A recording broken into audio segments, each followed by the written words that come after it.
Getaran terus. Lama kelamaan ini terjadinya longsor. Itu udah kabel besi semua kepala udah kebentok-bentok gitu ya. Itu masih kelempar lagi ke tengah laut gitu.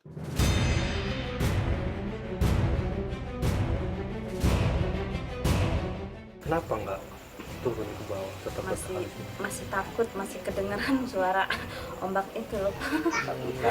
Takut saya.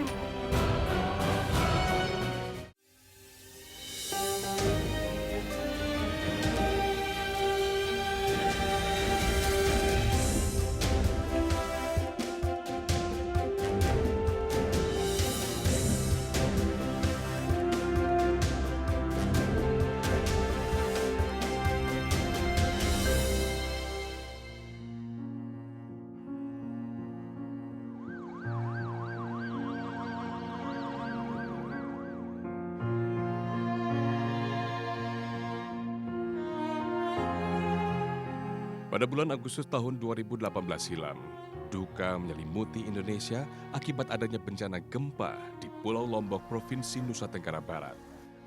Sekitar 500 orang meninggal dunia dan ribuan lainnya luka-luka. Belum lagi fasilitas umum dan sosial yang rusak total. Ditambah lagi lebih dari 73.000 rumah warga yang turut mengalami kerusakan roboh karena kekuatan gempa 7 skala Richter. Kepanikan pun melanda. Dana penanganan pasca gempa, pemerintah Indonesia telah menggelontorkan dana lebih dari 1 triliun rupiah untuk santunan dan bantuan berupa makanan dan obat-obatan bagi korban gempa. Belum lagi Lombok pulih dari gempa yang mengguncang, sebulan kemudian gempa kembali melanda Indonesia, tepatnya di wilayah bagian tengah Pulau Sulawesi. Kota Palu luluh lantak akibat gempa 7 skala Richter yang memicu gelombang tsunami setinggi 6 meter. Selain itu, dahsyatnya gempa dan tsunami yang mengguncang Palu dan Donggala juga menimbulkan fenomena likuifaksi, khususnya di wilayah Kecamatan Palu Selatan. Fenomena likuifaksi adalah perubahan material padat berupa tanah sedimen yang menjadi liquid atau cairan akibat guncangan gempa yang terjadi. Akibat rangkaian gempa dan tsunami di Palu dan Donggala, tercatat lebih dari 66.000 rumah warga rusak parah. Bencana yang meluluh lantakan Palu dan Donggala, Sulawesi Tengah, membuat pemerintah setempat menetapkan masa transisi darurat menuju pemulihan selama 60 hari.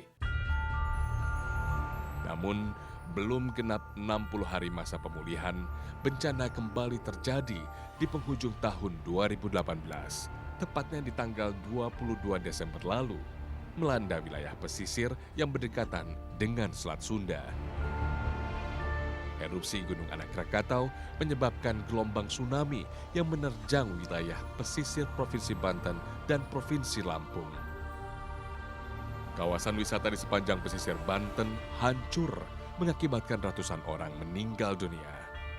Sehari setelah bencana terjadi, dunia maya dihebohkan dengan beredarnya video ketika gelombang tsunami menerjang daerah pesisir Banten. Video berdurasi 11 detik ini merekam detik-detik gelombang tsunami menerjang pantai Tanjung Lesung yang menjadi lokasi family gathering sebuah perusahaan milik negara.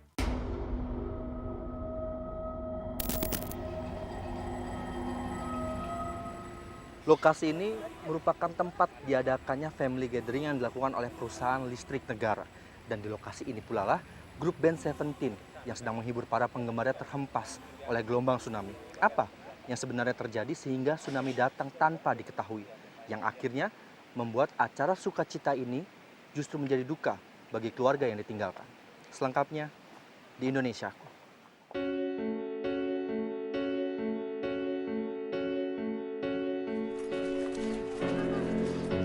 Terjangan gelombang tsunami mengakibatkan sekitar 1.400 orang mengalami luka-luka, 150 orang dinyatakan hilang, dan lebih dari 21.000 warga terpaksa mengungsi. Lebih dari 400 orang meninggal dunia. 3 dari 4 personil band Seventeen meninggal dunia. Bahkan istri Ivan sang vokalis yaitu Dilan Sahara juga turut menjadi korban. Ivan menjadi satu-satunya personil band Seventeen yang selamat dari terjangan gelombang tsunami di Sabtu malam itu. Ia merasa bersyukur masih diberi keselamatan. Masih sangat jelas dalam ingatan Ivan bagaimana dirinya terhempas dan terseret ke tengah laut diombang-ambingkan gelombang tsunami. Pertama ketarik dulu ke sini gitu, habis itu ketarik dulu ke tengah gitu. Itu udah kabel besi semua, kepala udah kebentok-bentok gitu ya. Udah kepala di bawah, kaki di atas gitu, udah minum. Habis itu masih kelempar lagi ke tengah laut gitu. Nah di situ yang chaos memang, maksudnya orang cakar-cakaran, orang injek-injekan, orang tarik-tarikan gitu, orang teriak gitu, udah banyak yang sakaratul maut, orang nangis-nangis gitu. Terus aku juga udah istilahnya udah pesimis gitu. Aku juga udah napas terakhir gitu, udah nggak bisa napas udah gitu, udah kayak udah mati gitu. Terus tanganku tetap ke atas, kepegang lah ada kotak gitu, terus ketarik gitu, pegang kotak ketarik gitu. Terus aku coba berusaha berenang menjauh gitu dari si kerumunan manusia ini, orang-orang. Selang 3 menit 4 menit gitu, si yang kerumunan yang tadi teriak-teriak ini mulai sepi, udah jadi mayat gitu. Terus makanya aku coba berenang gitu, kurang dari 2 jam lah, hampir 2 jam gitu, coba berenang ke pinggir-pinggiran gitu. Sebagian besar korban yang meninggal dunia akibat gelombang tsunami adalah wisatawan yang mengisi liburan akhir tahunnya di kawasan wisata Pantai Tanjung Lesung. Gelombang tsunami yang tiba-tiba datang meluluh lantakkan semuanya, nyaris tanpa tanda-tanda dan terjadi begitu cepat. Pantai Tanjung Lesung memang menjadi tujuan wisata favorit yang digadang-gadang menjadi salah satu dari 10 Bali baru yang sedang digarap pemerintah dan masuk dalam kawasan ekonomi khusus. Tanjung Lesung yang masuk wilayah Kabupaten Pandeglang, Banten, memiliki potensi yang sangat besar untuk dikembangkan. Terbilang komplit, mulai dari daerah pantainya yang berair jernih, berpasir putih, dengan keindahan alamnya yang mempesona. Menurut Kementerian Pariwisata, dalam pengembangan 10 Bali baru, nilai investasi pengembangan di wilayah Tanjung Lesung mencapai lebih dari 58 triliun di atas area seluas 1.500 hektar. Nilai investasi pengembangan Tanjung Lesung adalah yang paling besar dibandingkan 9 tempat lainnya. Bahkan kawasan wisata Mandalika yang ada di Lombok, Nusa Tenggara Barat hanya mendapat jatah 44 triliun rupiah saja. Sayangnya, meski masuk menjadi wilayah kawasan ekonomi khusus pengembangan 10 Bali baru, mitigasi bencana di Tanjung Lesung masih minim. Terbukti dengan terbatasnya alat deteksi gempa dan tsunami yang dimiliki pemerintah daerah setempat. Dari total panjang pesisir pantainya yang mencapai 500 km, Provinsi Banten hanya memiliki 3 sirine peringatan tsunami yang meliputi area seluas 45 km saja. Bencana tsunami di pesisir Selat Sunda memang cukup mengagetkan. Pasalnya, gelombang tsunami yang datang tidak disebabkan oleh aktivitas gempa tektonik, tanpa peringatan sama sekali. Gelombang tsunami yang menyapu pesisir Banten dan Lampung justru diakibatkan oleh erupsi anak Krakatau dan dipicu longsor di bawah laut pada sisi barat daya gunung. Volume material yang longsor dari anak Krakatau mencapai 64 hektar, mengakibatkan air laut naik dan bergerak menuju pantai, menimbulkan gelombang tsunami. Kami mengkonfirmasikan benar apa yang sebelumnya kami sampaikan bahwa tsunami ini adalah berkaitan dengan erupsi vulkanik. Oleh karena itu tidak dapat terpantau oleh sensor-sensor gempa tektonik yang ada di BMKG. Jadi BMKG ini memantau khusus gempa-gempa tektonik. Karena lebih dari 90% kejadian tsunami di Indonesia itu diakibatkan oleh gempa tektonik. Tsunami yang tidak terpantau oleh Badan Meteorologi, Klimatologi, dan Geofisika tidak terlepas dari keterbatasan alat deteksi aktivitas vulkanik yang dimiliki BMKG. Padahal, sebelumnya Indonesia memiliki 22 buoy atau alat pendeteksi tsunami di lautan akibat aktivitas alam, baik tektonik dan vulkanik. Namun sayang, sejak tahun 2012 lalu, alat tidak bisa difungsikan secara maksimal karena minimnya dana pemeliharaan dan kurangnya pengawasan. Anggaran penanganan bencana di Indonesia sepertinya memang belum menjadi perhatian utama. Padahal, 3 kejadian bencana besar pada tahun 2018 seharusnya menjadi pelajaran berharga bagi kita semua untuk lebih tanggap terhadap bencana. Anggaran BNPB terus menurun.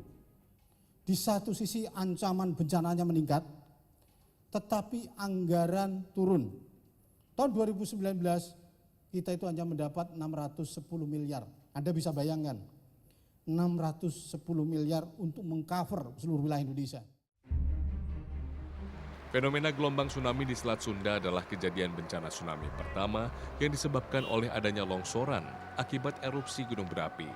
Pemicu tsunami yang bukan berasal dari gempa tektonik menjadi alasan BMKG tidak mengeluarkan peringatan dini adanya gelombang tsunami. Letusan-letusan kecil anak Krakatau sebenarnya sudah terpantau. Tercatat lebih dari 400 kali letusan terjadi di beberapa bulan terakhir. Tak pernah terpikirkan sebelumnya, erupsi anak Krakatau bisa mengakibatkan tsunami yang cukup dahsyat. Nah, ini yang paling mungkin. Ini yang paling mungkin terjadi, ya kan? Karena pada saat anak Krakatau membangun tubuhnya, itu di beberapa tempat itu kan tidak stabil. Tidak seperti kita membangun gedung yang kita perkuat, betonnya dan sebagainya, di alamiah saja. Mungkin di sisi salah satunya di sisi tenggara itu terjal. Dan itu material kan ditumpuk begitu saja. Dari letusan jatuh menumpuk. Kemudian terbangunlah tubuh dari anak Krakatau ini sendiri. Karena tidak stabil dan letusan terus-menerus tidak pernah henti, kan kena getaran terus. Lama kelamaan ini terjadinya longsor karena tidak stabil, dia mencari stabilitas baru. Stabilitas barunya adalah mengurangi massa dia, adalah bergerak mengikuti lereng dan masuk ke dalam air laut, dan air lautnya itu kedorong menjadi gelombang tsunami itu. Indonesia memang menjadi negara yang rawan terjadinya letusan gunung berapi, gempa, dan tsunami. Hal ini tidak terlepas dari letak geografis Indonesia yang berada di jalur gempa teraktif di dunia karena dikelilingi oleh cincin api Pasifik atau Ring of Fire. Cincin api Pasifik adalah sebutan bagi daerah yang sering mengalami gempa bumi dan letusan gunung berapi yang mengelilingi cekungan api Pasifik. Tercatat, Indonesia memiliki 127 gunung berapi aktif yang sewaktu-waktu bisa saja meletus. Gempa di darat, gempa di laut, bahkan sekarang kita lihat tidak ada gempa pun bisa menyebabkan tsunami. Ini yang harus kita tahu. Ini yang harus kita tahu bahwa kalau ada gempa, kemungkinan memang ada tsunami. Tetapi sering atau paling tidak kita sekarang belajar bahwa tidak ada gempa pun mungkin menyebabkan tsunami.